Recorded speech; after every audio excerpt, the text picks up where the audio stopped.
There are few people I know in this industry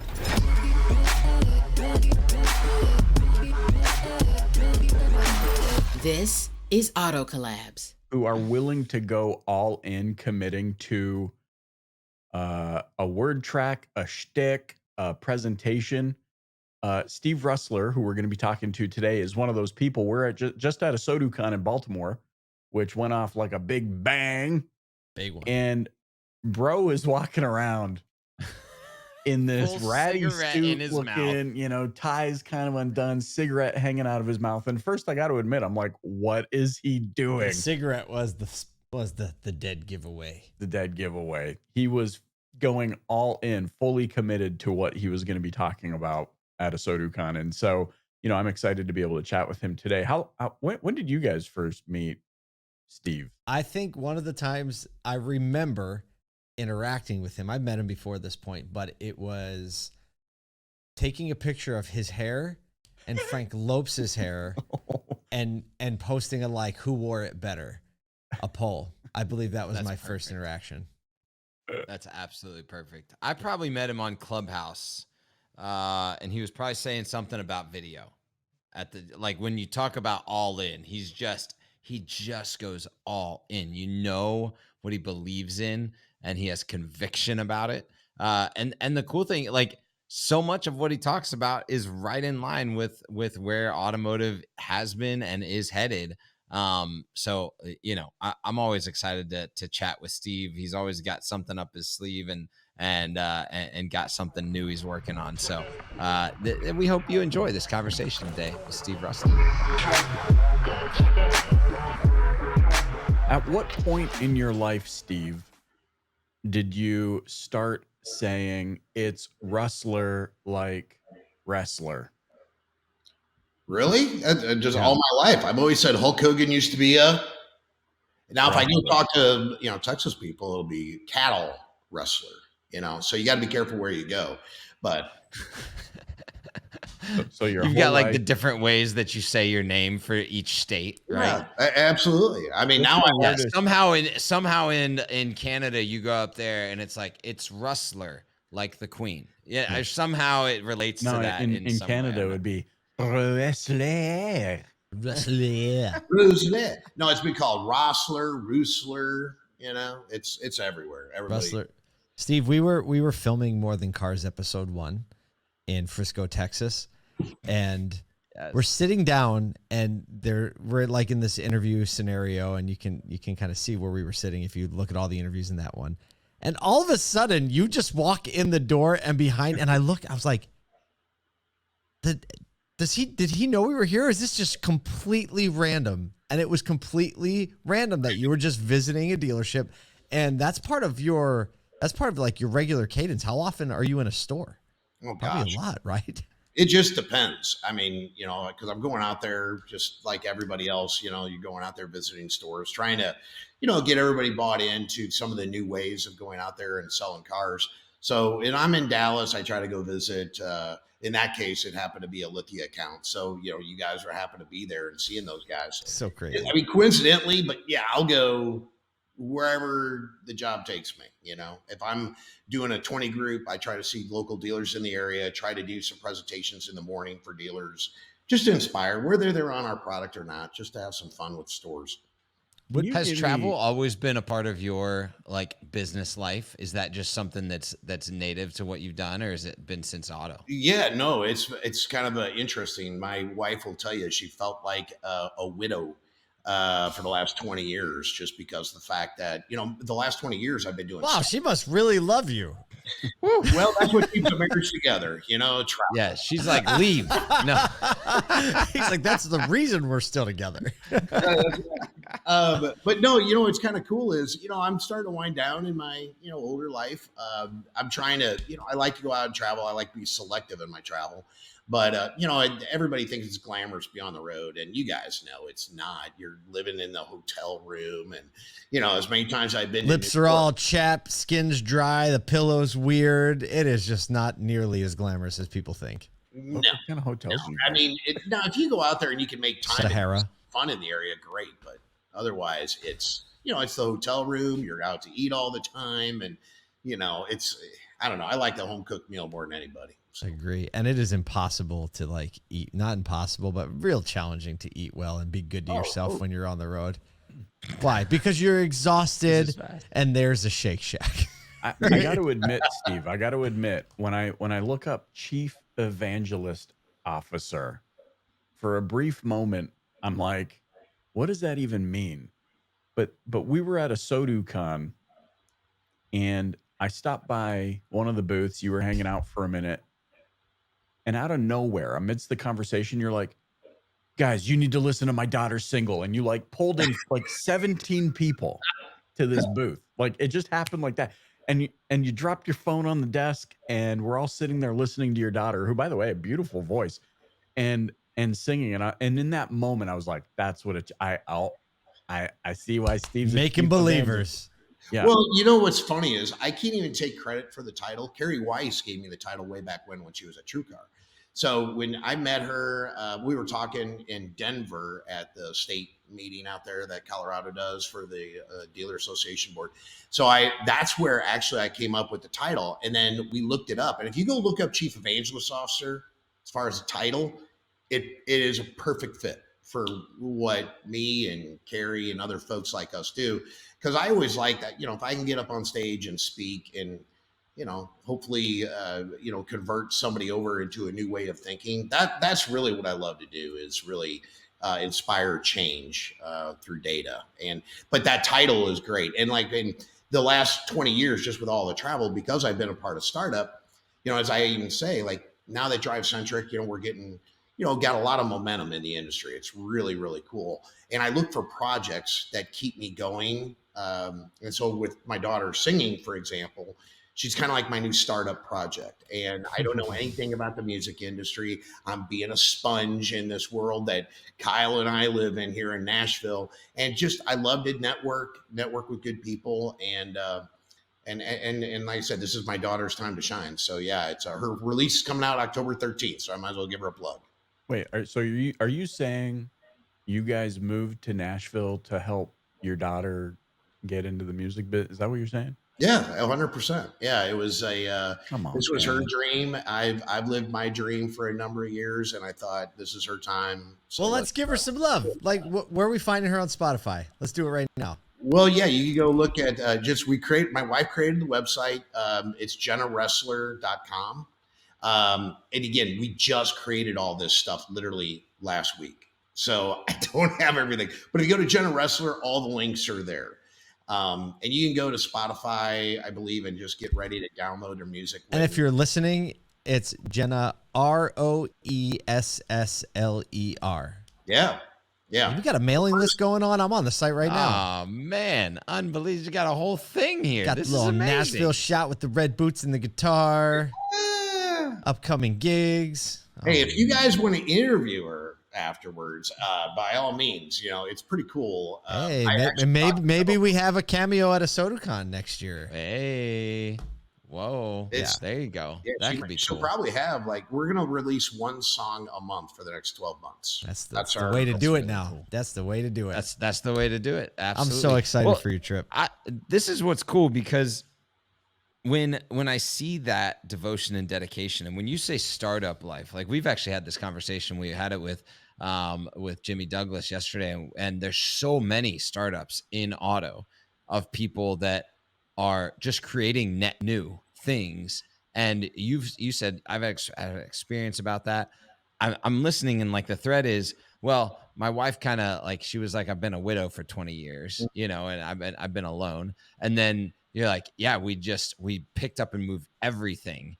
And this extreme dedication to craft, I think, is the through line here, where it's like, no, all in all the time. Even like right now, you're wearing a team jersey that says Live with Drive. Like, I thought that was a pirate sailor costume. But like this all in mentality that it takes to create net new. And I think, and dealers have this too, because it's constantly this ever evolving need and necessity to create net new because of the change in the way that the vertical operates. Where do you think you derived that desire and that drive to just be always all in whatever you're creating or a part of?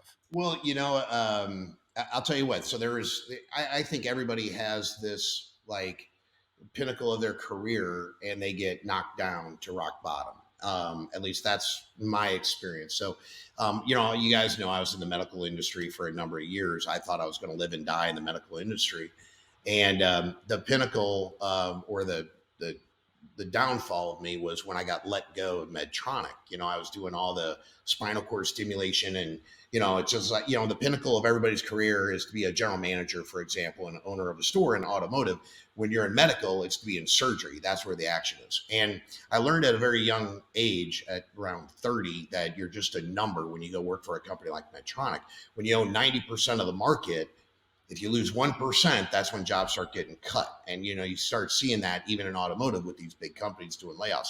So I got my first startup and literally I went from making a bunch of money all the way down to like rock bottom. And so just like Shark Tank, when you are living on peanut butter and jelly and bologna sandwiches, that was really the inspiration. And I had a family just then. So I was, working at Dynalabs was my first startup. And then, I was tutoring math on the side. So I was doing 2-3 jobs, delivering flowers. So, when you work for a big company, you can hide. When you work for a small company, you can't hide. So that's the way I tell everybody that's in the entrepreneurial world is you become living what you work. And I love what I've done, even with those previous companies, but there's nothing like hitting rock bottom. And even now with DriveCentric, my mentality is I still feel we're a startup.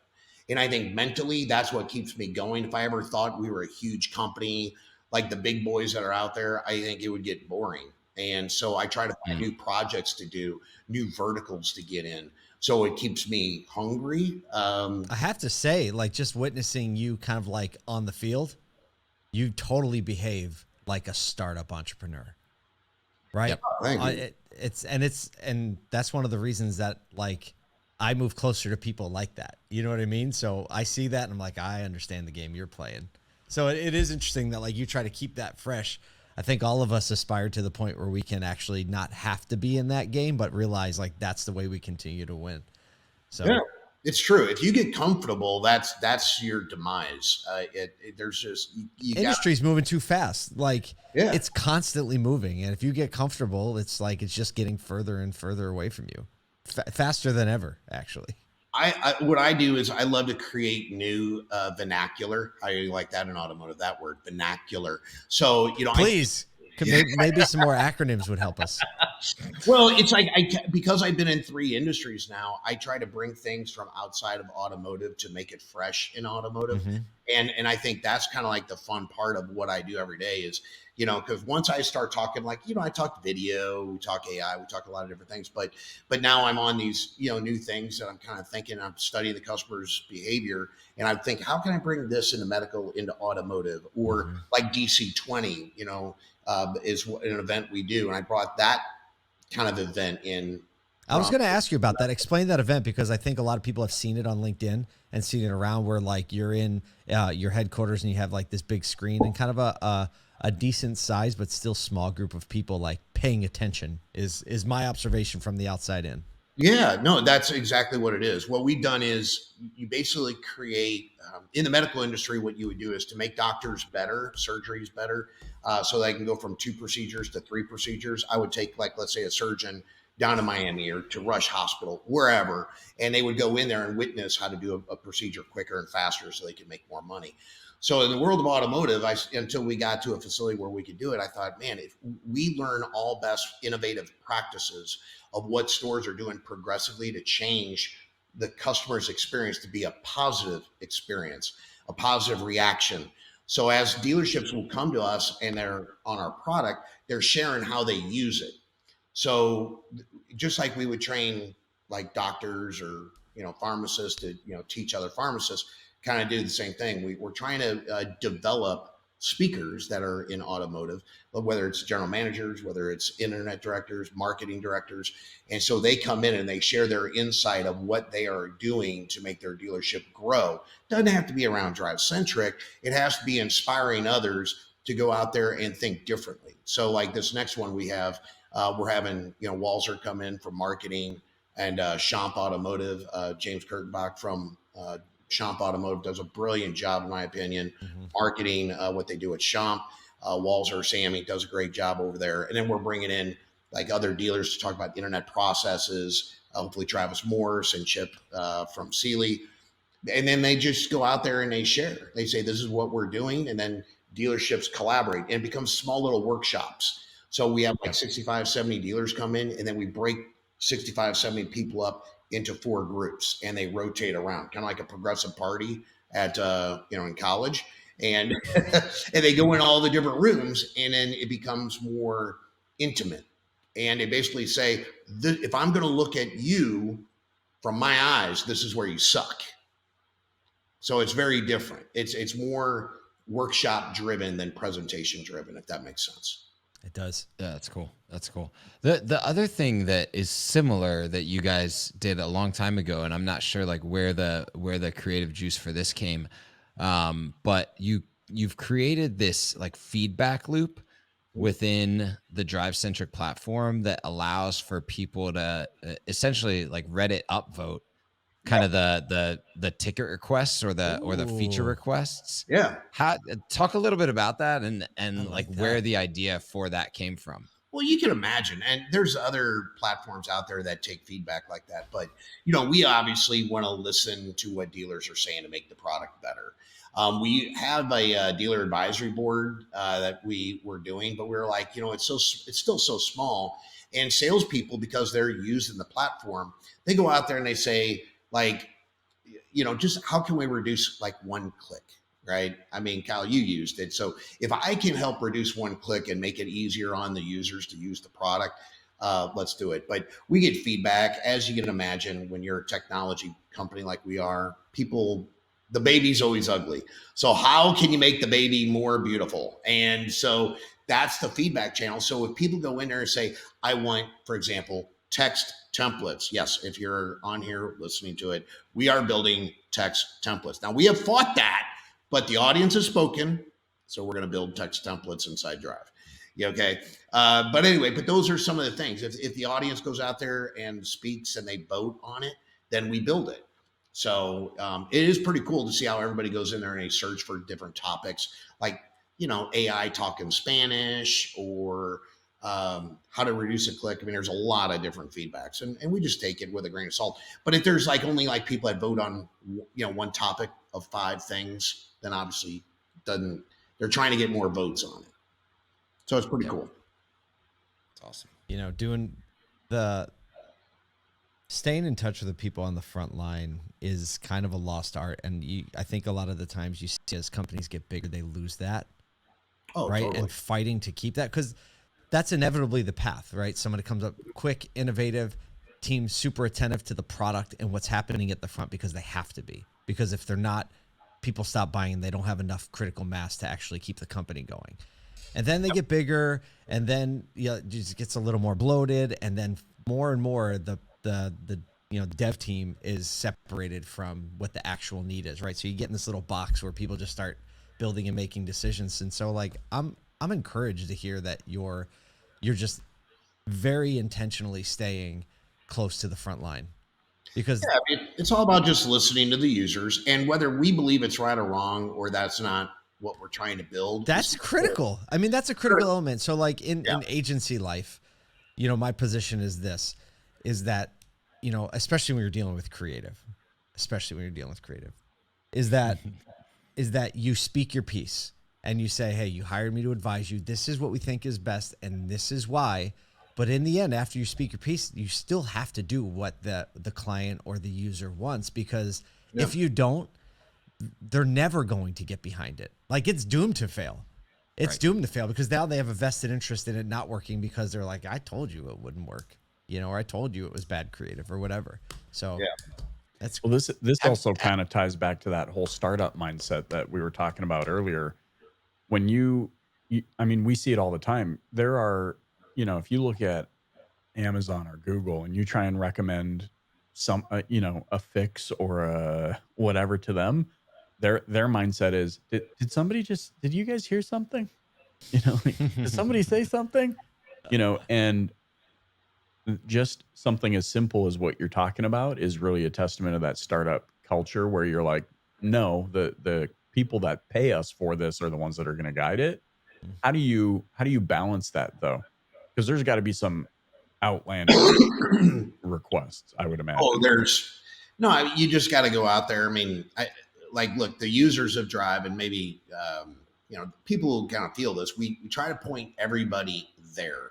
I think people have a whole bunch of feature requests, and what we're trying to do, and like I would say, hey, Michael, do me a favor. It's an interesting request. Go under the megaphone and put your request in, or see if there's other ones like it so we can listen to it. We take a lot of that and we point to it, which can get annoying to a lot of people, as you can imagine. Kyle, go on there and vote. Don't tell me to go vote for it. That's what we get, right? But it's the way we accumulate the data and make better decisions. And if because I get a lot of phone calls about integration requests or the feature requests. I mean, it just never ends. So we need, Single sign-on requests for agency partners. there you go. I mean, just add to the list, Michael. Had to say it. So yeah, I mean, but it never ends. And I mean, I usually take 2 integration requests a day. I mean, it's just hard. It's hard. And then not alone, you got to build some of the things some of the things we have to do with OEMs, or you have to do with DMSs, or things of that nature. It never ends, and it's a hard job. I think if you were to talk to our CEO Dave Foltz, who asked me to join this company, 9 years ago, was literally October 1st was my anniversary in automotive. Wow. Congratulations. Yeah, I survived 9 years. But if you were to ask him, would you do this all over again? He would not do it because of all the headaches, OEM certification, all the integrations, the requests. Wow. And, it is really hard being a CRM company in 2023. What do you think he would do instead? Open up a chain of go-kart and I don't know what we would putts? do. I mean, Okay. oh, he just froze, so I didn't hear the question. I would probably still be in the medical industry if he didn't build this. I mean, there you go. I mean, I love the car industry, so I'm so glad. Everything always happens for a reason. But I was kind of like the black sheep in the medical industry. So this is an industry that I can relate to, just how to talk to people and things like that. This is a great, fun industry for anybody. Totally. Absolutely. Well, Steve, we are super glad you're in this industry, and it's always fun being around you and having a conversation. Never a lack for energy and insights. Congratulations on what you built alongside David at DriveCentric, and look forward to the next coming years to see what you guys do. And of course, on behalf of all of us, thanks for joining us here on Auto Collabs. We're still just starting, man. Lots of stuff to come. That's why I always say, if somebody says, oh, you're a CRM company, no, we're a technology company. So we continue to innovate. So there's a lot of things on the horizon. So yeah, we're not done at all. Okay, if you have not gone and checked out Steve's daughter's website, you absolutely should, because JennaRussler.com.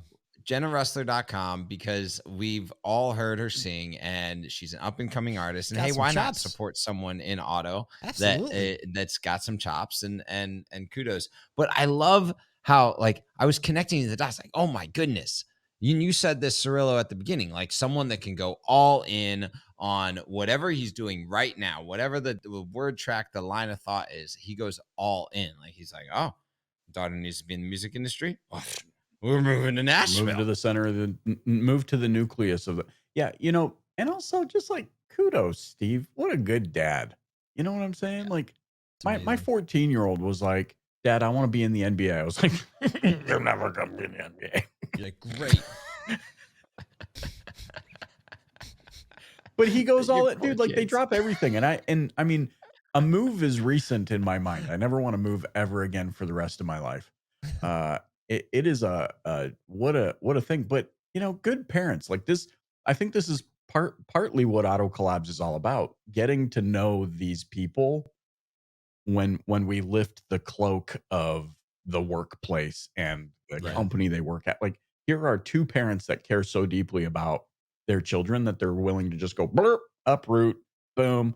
You know, we don't know if she's going to make it. We don't know, but they believe so deeply in their hearts, like this is the thing that we do, and how they support. And I think that's the thing that really was an underscore for me in this episode talking to him, is just that's who he is as a person. I think the type of person in those situations, the type of person you are, shows very clearly. And that's one of the things about the ASOTU community and ASOTUCon, is that you gather not just the like-minded people, but the like-hearted people, and the speed and the speed that comes from that is like a multiple. Just because once you know the person, you're like, I know your intention for me, really is what it starts. And once you know someone's intention, you can take a lot of things at face value and then really start working on the work. So we hope you did a little working on the work and understood a little bit more of our intention today. On behalf of Kyle Mountseer, Michael Cirillo, and myself, thank you for listening to Auto Collabs.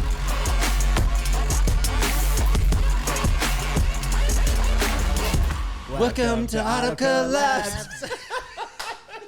Why are we recording? Are we rolling yet?